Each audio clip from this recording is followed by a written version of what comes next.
بسم اللہ الرحمن الرحیم۔ السلام علیکم۔ تایا کا گھر ہمارے مکان کے سامنے تھا۔ کشور ان کا بڑا بیٹا تھا۔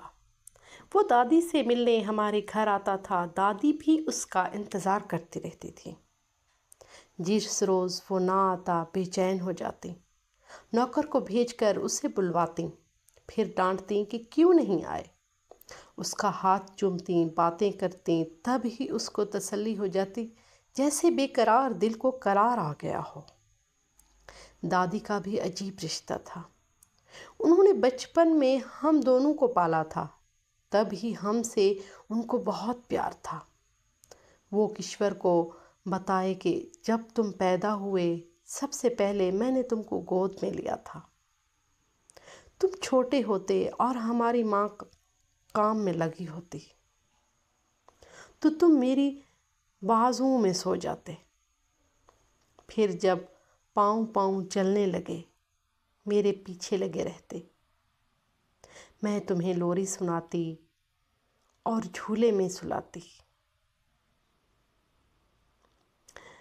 دادی یہ باتیں ایسے کرتی جیسے آنکھ بند کر کے ماضی کے سنہرے دنوں میں چلی گئی ہو۔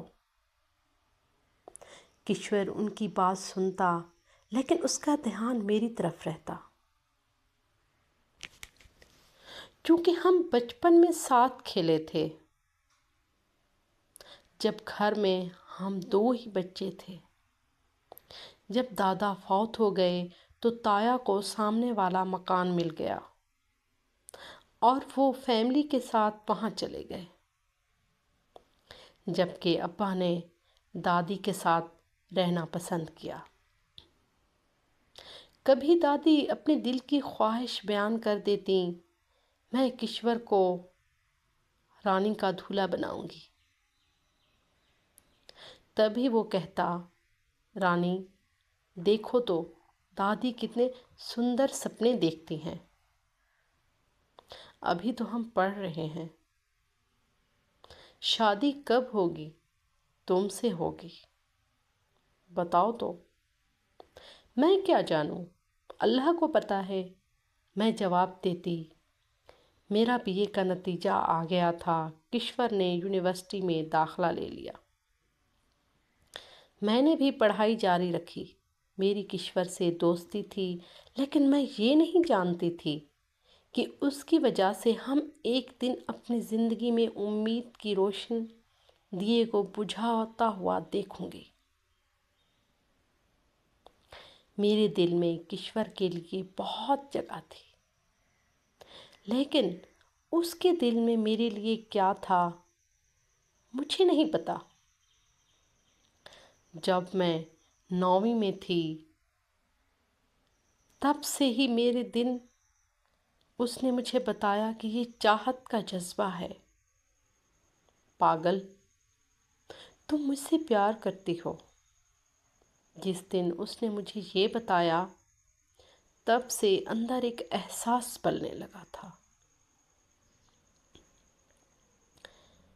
پہلے تو میں اس سے یوں ہی بچپن کے لگاؤ سے ملتی، بعد میں میرا دل اس کی جانب کچھ زیادہ ہی جھکنے لگا۔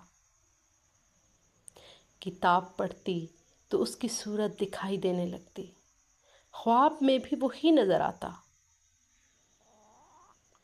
میں اپنے خوابوں کا تذکرہ جب کشور سے کرتی تو وہ بہت خوش ہوتا اور کہتا تھا کہ تم بھی سمجھ جاؤ گی، لیکن مجھے اس کی بات سمجھ میں نہ آتی۔ ایک ہمارے بیچ سارے فاصلے مٹ گئے، ہم دونوں میں جو تکلف تھا وہ راستے کی دھول کی طرح غائب ہو گیا۔ ہمیں آپس میں باتیں کرتے دیکھ کر دادی اعتراض نہ کرتی بلکہ خوش ہوتی،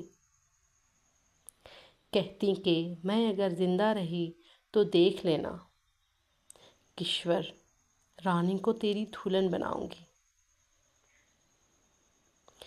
یونیورسٹی کے 2 سال پلک جھپکتے گزر گئے۔ تایا نے بھاگ دوڑ کی تو کشور کو ایک کالج میں لیکچررشپ مل گیا۔ وہ کہتا تھا کہ تم میرے لیے لکی ہو، تمہاری میری زندگی میں آنے کی باتیں ہوتی ہیں۔ مجھے جاب مل گئی۔ وہ ملازمت ملنے پر بہت خوش تھا۔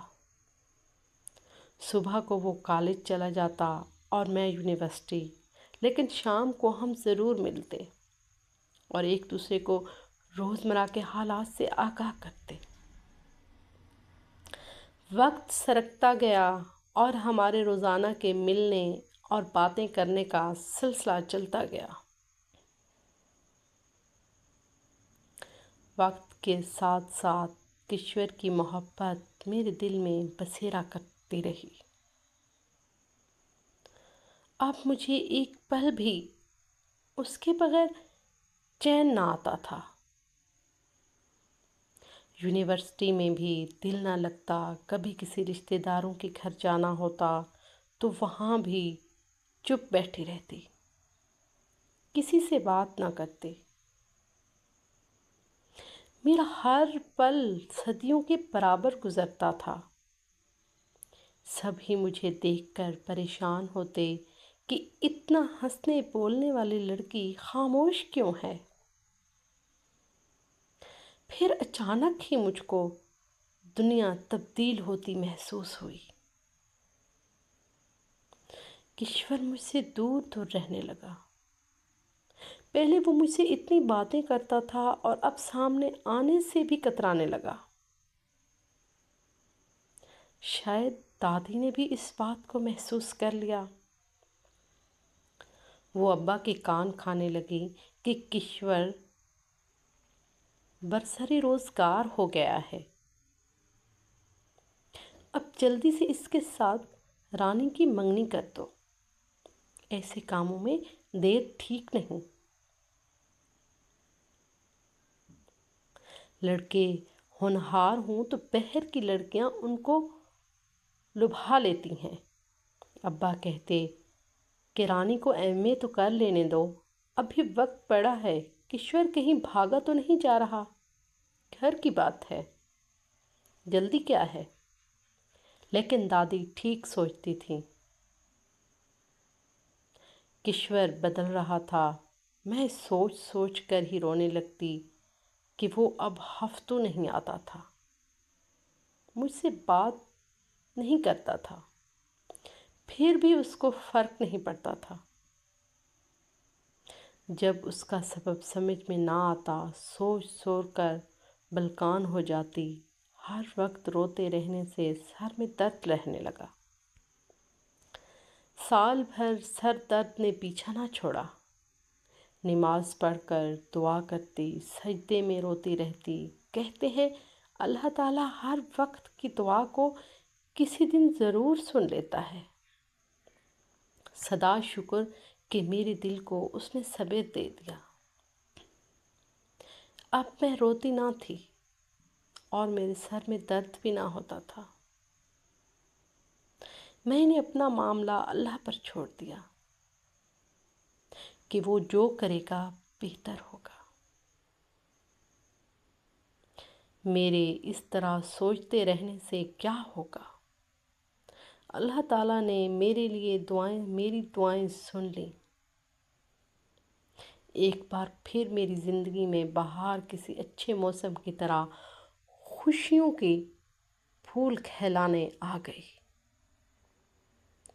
کشور کا برتاؤ میرے ساتھ پہلے سے بھی زیادہ اچھا ہونے لگا۔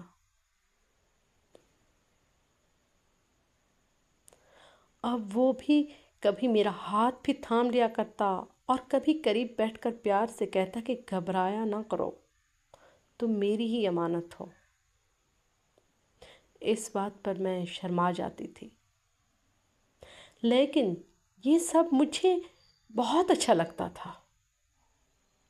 جب بھی وہ گلی سے گزرتا، اس کی نگاہیں ہمارے دروازے یا پھر اوپر والی منزل کی طرف ہوتی، جہاں میرا کمرہ تھا، اس کی کھڑکی سے میں اسے دیکھا کرتی تھی۔ وہ مجھے اکثر کہتا کہ رانی، میرے لیے دعا کیا کرو، میں ایک کامیاب آدمی بننا چاہتا ہوں۔ اس کی ہر بات میرے لیے حکم کا درجہ رکھتی تھی۔ اللہ تعالیٰ کا شکر ادا کرتی ہوں کہ اتنا اچھا ساتھی ملا ہے۔ دعا کرتی تھی کہ یہ ہمیشہ خوش رہے اور اس کے دل کا ہر ارمان پورا ہو۔ اس نے مجھ سے کئی وعدے کیے تھے، جس کو زندگی سمجھ کر میں نے اس پر اعتبار کر لیا تھا، کیونکہ محبت اندھی ہوتی ہے، خاص طور پر جب ایک عورت محبت کرتی ہے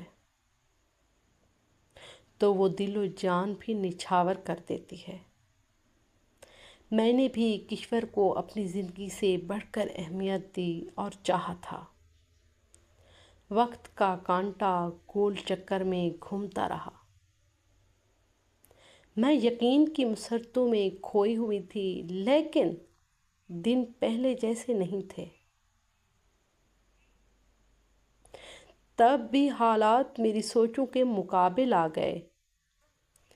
کشور کا ایک خواب تھا کہ وہ گاڑی خریدے۔ میں دن رات اس کا خواب پورا ہونے کی دعا کرتی۔ خدا نے میری سن لی اور اس نے گاڑی خریدنے کی خوشخبری سنائی۔ میں خوش تو بہت ہوتی، مگر اگلے دن سے ایک اداسی کی چادر مجھ پر تن گئی۔ گاڑی لیتے ہی کشور نے ہمارے گھر آنا کم کر دیا۔ اکثر دیکھتی وہ گاڑی میں بیٹھا ہوا گھر والوں کے ساتھ کہیں جا رہا ہے۔ جب میں اس سے ملنے جاتی تو وہ بہت خوش اخلاقی سے ملتا،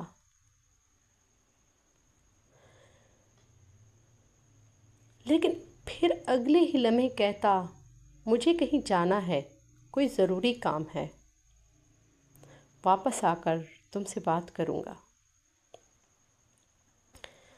ہماری کہانی کا اگلا حصہ سننے کے لیے ہمارے چینل کو سبسکرائب ضرور کیجیے گا اور کمنٹ میں بھی بتائیے گا کہ آپ کو ہماری ویڈیو کیسی لگتی ہیں۔ شکریہ۔